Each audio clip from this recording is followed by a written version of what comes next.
साल 1938, जिस वक्त हिटलर की नाजी फौज पूरी दुनिया को फतेह करने में लगी थी, ठीक उसी वक्त दो जर्मन साइंटिस्ट एक ऐसे चीज पर एक्सपेरिमेंट कर रहे थे जिसका परिणाम इतना डरावना होगा, इसकी कल्पना वो खुद कभी सपनों में नहीं किया था।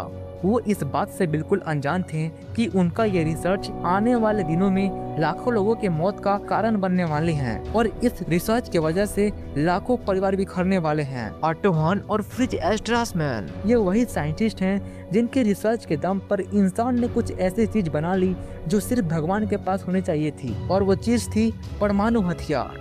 लेकिन सवाल ये है, जिस चीज की खोज खुद जर्मन साइंटिस्ट ने किया था, वो खुद इसे क्यों डेवलप नहीं कर पाए, और कैसे अमेरिका ने सारी दुनिया से छुपकर इस एक्सपेरिमेंट को एक महाविध्वंसक हथियार में तब्दील कर दिया, जिसके दम पर उसने न सिर्फ विश्व युद्ध की पूरी बाजी पलट कर रख दी, बल्कि इसी के वजह से अमेरिका को सुपर पावर होने का खिताब भी मिला।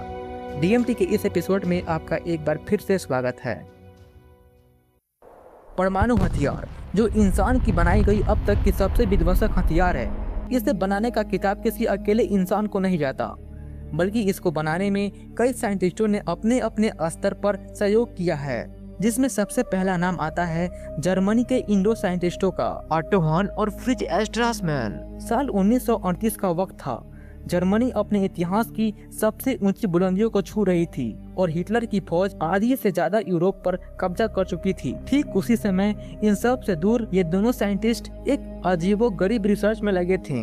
ये लोग यूरेनियम एटम पर न्यूट्रॉन फायर कर रहे थे।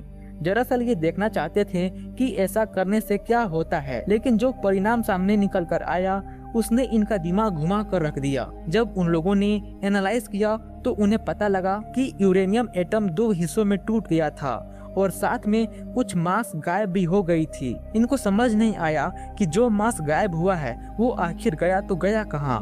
वो इस गुत्थी को नहीं सुलझा पाए, जिसकी वजह से उन लोगों ने इस रिसर्च को अपने एक सहकर्मी लाइस मीटनर को भेजा। लाइस मीटनर ज्यूस जाति से संबंध रखते थे और दुनिया के सबसे बड़े तानाशाह होने का खिताब पाने वाले शख्स हिटलर, वो ज्यूस को बिल्कुल भी पसंद नहीं करता था। उसने अपने शासन काल में 60 लाख से ज्यादा ज्यूस को तरपा तरपा कर मारा था, और यही वो कारण है कि जब जर्मनी में हिटलर की सरकार बनी तो वहाँ से सारे ज्यूस भागकर दुनिया के अलग अलग हिस्सों में छुपने लगे, जिसमें से एक शख्स लाइस मार्टन भी था। वो ऑस्ट्रेलिया से भागकर स्वीडन आ चुका था। जब इनके पास वो रिसर्च पहुंची तो उसे देखकर ये भी हैरान रह गया। शुरुआत में ये भी सोचने पर मजबूर था कि जो मांस गायब हुई उसके साथ आखिर क्या हुआ, लेकिन उन्होंने इस गुत्थी को बहुत जल्द ही सुलझा लिया। आइंस्टाइन का एक ऐसा इक्वेशन जो दुनिया भर में मशहूर है, E=mc²। जब इन्होंने कैलकुलेट किया तो इन्हें पता चला कि गायब हुआ मास एनर्जी में कन्वर्ट हो चुका था, और उन्होंने इस प्रोसेस को न्यूक्लियर फिजन का नाम दिया। 1938 में जर्मनी में नाजी पार्टी पावर में थी और ज्यूस को हर तरह से प्रेस्टिट्यूट किया जा रहा था, और हिटलर पूरी दुनिया पे राज करने का ख्वाब देख रहा था। और अब जर्मनी के पास न्यूक्लियर फिजन का नॉलेज भी आ गया था। अगर हिटलर ये समझ लेता कि इस डिस्कवरी से न्यूक्लियर बम बन सकता है तो वर्ल्ड वॉर 2 का रिजल्ट आज से बहुत अलग होता। यूरोप, अमेरिका, पूरी दुनिया नाजी फ्लैग के नीचे होती। ये बात दुनिया के कुछ बड़े साइंटिस्टों को पहले ही समझ आ गया था, जो ऑलरेडी हिटलर से बचने के लिए यूरोप छोड़ चुके थे। और उन्हीं में से एक साइंटिस्ट ने ये डिसाइड किया कि कुछ ऐसा किया जाए जिससे जर्मनी से पहले कोई ऐसा मुल्क इस महाविनाशक हथियार को बना ले जो आगे चलकर हिटलर को रोक सके और ज्यूस को उसके आतंक से बचा सके। उस वक्त दुनिया में सिर्फ अमेरिका ही एकमात्र ऐसा देश था जो जर्मनी के खिलाफ खड़ा होने का सामर्थ्य रखता था, क्योंकि हिटलर ने ऑलरेडी यूरोप के ज्यादातर हिस्सों पर कब्जा कर चुका था। Poland, France, Belgium, Netherland, Norway, Denmark ये ऑलरेडी हिटलर की मार झेल रहे थे, और सोवियत यूनियन वो भी हिटलर के सामने बेबस था और जर्मनी के खिलाफ युद्ध में संघर्ष कर रहा था। ऐसे में वो साइंटिस्ट अमेरिकी प्रेसिडेंट से मिलकर इस मुद्दे पर चर्चा करना चाहते थे। लियो सेलार्ट ये एक हंगेरियन फिजिसिस्ट थे जो ज्यूस जाति से ताल्लुकात रखते थे, लेकिन मसला ये था कि उनको इस क्षेत्र में कोई प्रसिद्धि नहीं मिली थी। उनके बारे में ज्यादातर लोग नहीं जानते थे। ऐसे में उनको व्हाइट हाउस जाकर अमेरिकी प्रेसिडेंट से मिलना नामुमकिन था। इसलिए उनको चाहिए था एक बड़ा नाम जो राष्ट्रपति तक ये बात पहुंचा सके। उस वक्त दुनिया में फिजिक्स का कोई सबसे मशहूर नाम था तो वो था अल्बर्ट आइंस्टीन। अब लियो जिलर्ड का सबसे पहला काम था अल्बर्ट आइंस्टाइन से मिलना।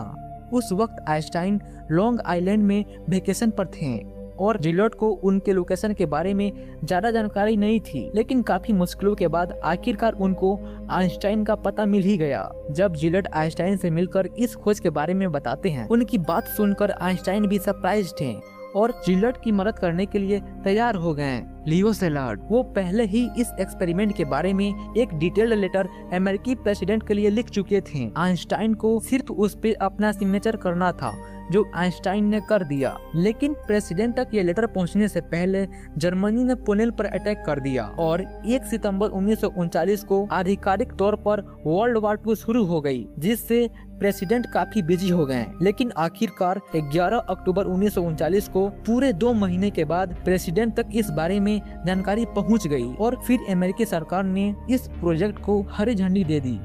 इसको लीड कर रहे थे रॉबर्ट ओपनहाइमर, जिनके संरक्षण में 1,30,000 साइंटिस्ट, इंजीनियर और वर्कर्स की टीम एक साथ इस प्रोजेक्ट पर 30 अलग अलग सीक्रेट साइट पर काम कर रही थी। ये प्रोजेक्ट इतना सीक्रेट था कि अमेरिका के वाइस प्रेसिडेंट तक को इसके बारे में जानकारी नहीं थी। इस प्रोजेक्ट को पूरा करने के लिए अमेरिकी गवर्नमेंट ने 1940s में $2 बिलियन अमेरिकी डॉलर का फंडिंग किया था और साइंटिस्टों ने भी रात दिन मेहनत और रिसर्च के बदौलत इस महाविनाशक हथियार को सफलतापूर्वक बनाकर तैयार कर दिया और अब बारी थी इसको परखने की।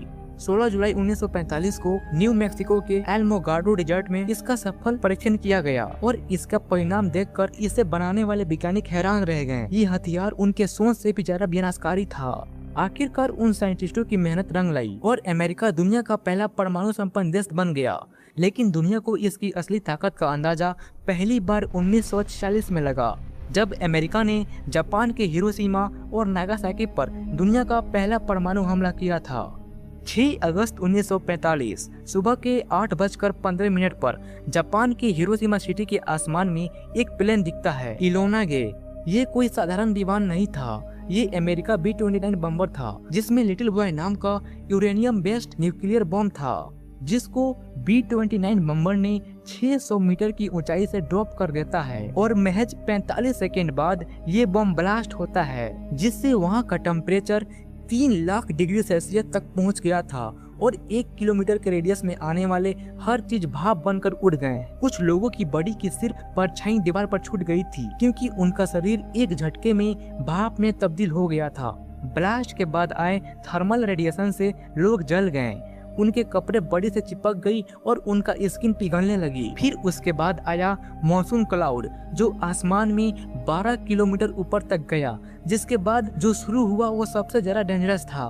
Black rain, radio active particles के साथ पानी वर्षा, जो सालों तक लोगों में कैंसर और अलग अलग बीमारियों का कारण बना। इस हमले में 70 से 80 हजार लोग तुरंत मर गए और 1 साल के अंदर मरने वालों का आंकड़ा 1,40,000 को पार कर गया था। इस हमले में हिरोशिमा का 90% इंफ्रास्ट्रक्चर एक झटके में बर्बाद हो गया। लेकिन अमेरिका यहाँ भी नहीं रुका। इस हमले के महज 3 दिन बाद अमेरिका ने एक और प्लेटोनियम बेस्ड न्यूक्लियर बम जापान के एक दूसरे शहर नागासाकी पर फेंक देता है, जो लिटिल बॉय से भी ज्यादा शक्तिशाली था और जिसके प्रकोप से 40,000 लोग एक झटके में भाप में तब्दील हो गए और बाद में मरने वालों की संख्या 70,000 को भी पार कर गई। इस हमले के 6 दिन बाद जापान अमेरिका के आगे सरेंडर कर देता है और वर्ल्ड वार 2 आधिकारिक तौर पर समाप्त हो गई। लेकिन इसके बाद जो हुआ वो इससे भी खतरनाक था। इस हमले और इस हथियार से दुनिया को रूबरू होने के बाद एक नया दौर शुरू हुआ, न्यूक्लियर एज का दौर। अमेरिका के पास न्यूक्लियर बम था और वो दुनिया का सबसे शक्तिशाली देश होने का दर्जा पा चुका था। लेकिन 1949 में सोवियत यूनियन ने भी अपना न्यूक्लियर टेस्ट कर लिया और शुरू हो गई दुनिया की सबसे dangerous competition, the nuclear arm race. 1950s में ये दोनों कंट्रीज ने इससे भी घातक हथियार डेवलप किया था, हाइड्रोजन बम, जो न्यूक्लियर बम से भी 1000 गुना ज्यादा पावरफुल है। इसार बम, ये इंसान द्वारा बनाया गया आज तक का सबसे शक्तिशाली हाइड्रोजन बम है, जिसको सोवियत यूनियन ने 1961 में टेस्ट किया था। इसकी क्षमता 50 मेगाटन है। यानी जो हिरोशिमा पर गिराया गया परमाणु बम था उससे 3000 गुना ज्यादा शक्तिशाली है। आज दुनिया में लगभग 12,000 से ज्यादा परमाणु हथियार दुनिया के अलग अलग देश के पास मौजूद हैं, जिससे पूरी पृथ्वी को एक बार नहीं बल्कि कई बार जीवहीन किया जा सकता है। 2024 के सरकारी आंकड़ों के आधार पर दुनिया में सबसे ज्यादा परमाणु हथियार रखने वाला देश है रसिया, जिसके पास 5,977 के करीब परमाणु हथियार मौजूद है। और दूसरे नंबर पर है यूएसए, जिसके पास 5,428 वॉरहेड्स हैं। फिर इसके बाद दुनिया के तमाम देश के पास भी ये हथियार मौजूद है, जिसमें चाइना के पास 350, फ्रांस के पास 290, यूके के पास 225 और पाकिस्तान के पास भी 165 के करीब वॉरहेड्स मौजूद हैं और इंडिया के पास लगभग 160 वॉरहेड्स हैं। इजराइल के पास 90 वॉरहेड्स हैं, लेकिन आधिकारिक तौर पर उसने कभी इसको स्वीकार नहीं किया है। लेकिन दुनिया के सीक्रेट एजेंसी और न्यूक्लियर एक्सपर्ट के मुताबिक उसके पास तकरीबन 90 वॉरहेड्स मौजूद हैं। नॉर्थ कोरिया का तानाशाह किम जोंग भी इस रेस में पीछे नहीं है, उसके पास भी 40 से 50 वॉरहेड्स मौजूद हैं। लेकिन परेशानी इसके होने से नहीं बल्कि इसके इस्तेमाल से है। न्यूक्लियर बम इंसान की बनाई गई अब तक की सबसे घातक हथियार है, लेकिन परेशानी इसके होने से नहीं बल्कि इसके इस्तेमाल से है।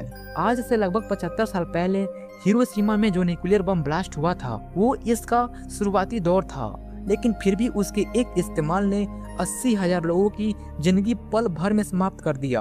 और आज दुनिया भर में मौजूद सारे परमाणु बम उससे कई ज्यादा एडवांस और स्ट्रॉन्ग हैं। 1961 में रसिया ने जो टीसार बम का परीक्षण किया था वो उस बम से 3000 गुना ज्यादा शक्तिशाली है। एक अनुमान के मुताबिक अगर लिटिल बॉय के जगह पर इसका इस्तेमाल किया गया होता तो विस्फोट के तुरंत बाद लगभग 8 से 10 किलोमीटर चौड़ा आग का गोला बन सकता था और उस क्षेत्र में मौजूद लगभग हर चीज तुरंत भाप में तब्दील हो जाती और 40 किलोमीटर के दायरे में आने वाले हर चीज नष्ट हो जाते। 1946 में जब अमेरिका ने इसका इस्तेमाल जापान के खिलाफ किया था तो दुनिया भर में ऐसा कोई देश नहीं था जो इस हमले का जवाब दे सके और यही वो कारण थी कि जापान को सरेंडर करना पड़ा। और जापान ही नहीं, उसके जगह पर कोई भी मुल्क होता तो वो भी वही करता। उस समय परमाणु शक्ति ने विश्व युद्ध पर विराम लगा दिया, लेकिन आज वो दौर नहीं है। आज दुनिया भर में तमाम मुल्कों के पास ऐसी शक्ति मौजूद है। ऐसे में अगर कभी तीसरा विश्व युद्ध होता है तो उसका परिणाम बहुत भयंकर होगा। अगर एक देश अपने अस्तित्व को बचाने के लिए इस शक्ति का प्रयोग करता है तो दूसरा देश भी करेगा और फिर तीसरा, चौथा, पांचवा सब करेंगे। फिर उस समय दुनिया का क्या होगा? इंसान उस वक्त अपने अस्तित्व को कैसे बचा पाएगा? ये सवाल आपसे है। और ये भी कि क्या होगा अगर अमेरिका, इजराइल और ईरान जंग के बीच ईरान परमाणु हथियार बना ले। तो ये थी परमाणु हथियार बनने की कहानी, लेकिन असली सवाल आज भी वही है, क्या इंसान जिस ताकत को अपने हाथ में लिया है क्या वो उसे संभाल भी सकता है? 1945 में जब हिरोशिमा और नागासाकी पर परमाणु बम गिरे थे तो उस वक्त दुनिया के सामने सिर्फ एक ही देश था जिसके पास ये ताकत थी, लेकिन समय के साथ साथ ये ताकत कई और देशों के हाथ में पहुंच गई है। कोल्ड वॉर के दौरान अमेरिका और सोवियत यूनियन के बीच ऐसी होड़ शुरू हुई जिसमें दोनों देश लगातार पहले से ज्यादा ताकतवर परमाणु हथियार बनाते जा रहे थे। 1960s और 70s के दौर में दुनिया में मौजूद न्यूक्लियर वेपन्स की संख्या 70,000 से ज्यादा हो चुकी थी।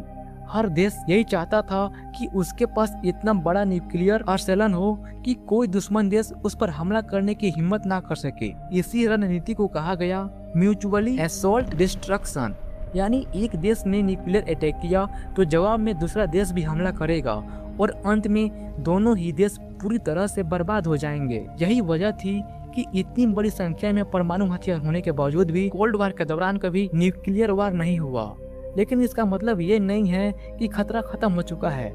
आज भी दुनिया में हजारों न्यूक्लियर हथियार मौजूद हैं और इन हथियारों को लॉन्च करने का फैसला सिर्फ कुछ लोगों के हाथ में होता है। इतिहास में कई ऐसे मौके भी आए जब दुनिया न्यूक्लियर वार के बहुत करीब पहुंच गई थी। 1962 का क्यूबन मिसाइल क्राइसिस ऐसे ही एक पल था जब अमेरिका और सोवियत यूनियन लगभग परमाणु युद्ध की कगार पर पहुंच चुके थे। सिर्फ कुछ फैसलों और कुछ लोगों की समझदारी की वजह से दुनिया उस समय बच गई थी, लेकिन भविष्य में हमेशा ऐसा ही होगा इसकी कोई गारंटी नहीं है।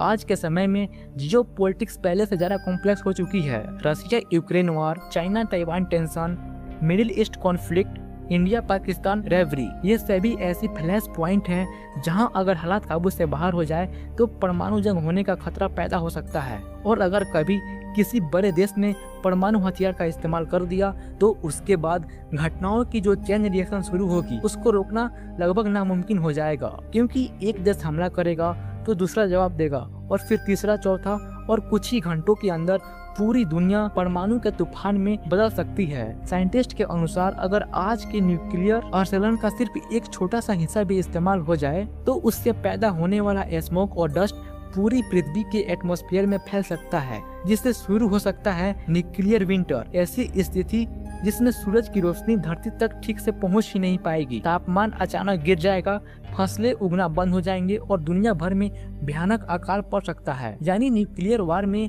सिर्फ वो लोग नहीं मरेंगे जो ब्लास्ट के पास होंगे, बल्कि पूरी मानव सभ्यता खतरे में पड़ सकती है। और शायद यही वो वजह है कि आज तक हिरोशिमा और नागासाकी के बाद कभी किसी देश ने न्यूक्लियर वेपन्स का इस्तेमाल नहीं किया, क्योंकि दुनिया के नेताओं को भी यह बात समझ में आ चुकी है। न्यूक्लियर वार में कोई जीता नहीं, सिर्फ पूरी दुनिया हार जाती है। लेकिन इसके बावजूद आज भी नए नए न्यूक्लियर वेपन्स बनाए जा रहे हैं, नए मिसाइल सिस्टम डेवलप किए जा रहे हैं और कई देश अपनी न्यूक्लियर कैपेसिटी को लगातार अपग्रेड कर रहे हैं। यानी इंसान ने जिस हथियार को कभी युद्ध खत्म करने के लिए बनाया था, वही हथियार आज भी पूरी मानव सभ्यता के सिर पर एक परमानेंट खतरे की तरह लटक रहा है। और शायद यही परमाणु हथियार की सबसे बड़ी सच्चाई है। यह सिर्फ एक हथियार नहीं है, यह इंसान की बनाई हुई सबसे बड़ी ताकत भी है और सबसे बड़ी खतरा भी।